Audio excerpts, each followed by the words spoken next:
Can I tell you a story? Grab a blanket and a drink and come on back. I got one for you. So this story tonight is about Old Union Church. I've already told one story about it, and that is about when Lance and I found the lady's grave, and then once the rain had stopped that we could no longer find the grave. Well, this one is about the ghost that haunts the church. So this was a hot July night, and there was revival going on at this church.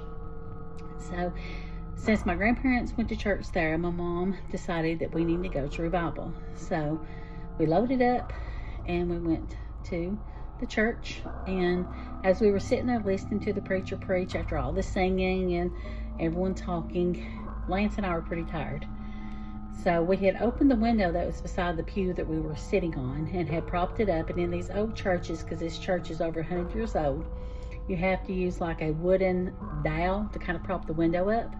And so we had propped it up and pushed it in. There's like a little groove that kind of holds the dowel and keeps the window up. So we pushed it in, and Lance had hammered in with his hand pretty good to make sure the window didn't fall down. So we were sitting there, and again, Lance got tired, and he thought he was just going to lay down, take a nap until the end of the preaching. So he laid down, and about the time that he was just about to fall asleep, that wooden dowel flew out of that window, scooted across the floor, and that window slammed shut. Everyone in the church jumped when this happened, and the preacher looked towards the window. Lance bolted up in the seat. He looked at me. I looked at him. And everyone kind of just brushed it off, and we're like, probably just maybe a breeze. Maybe we didn't have it in there good. It's all right.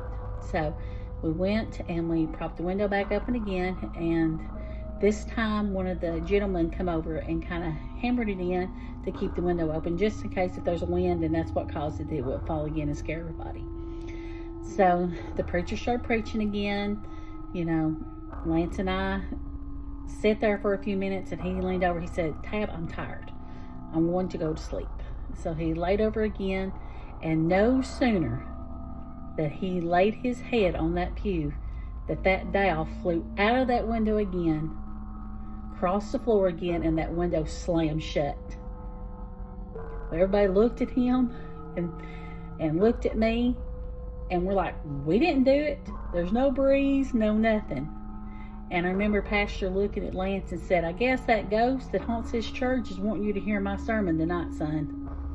So for the rest of the night, Lance sat up, didn't move, and listened to the sermon. This would happen several other times at this church, and it always happened when someone wasn't paying attention or trying to fall asleep when the pastor was preaching.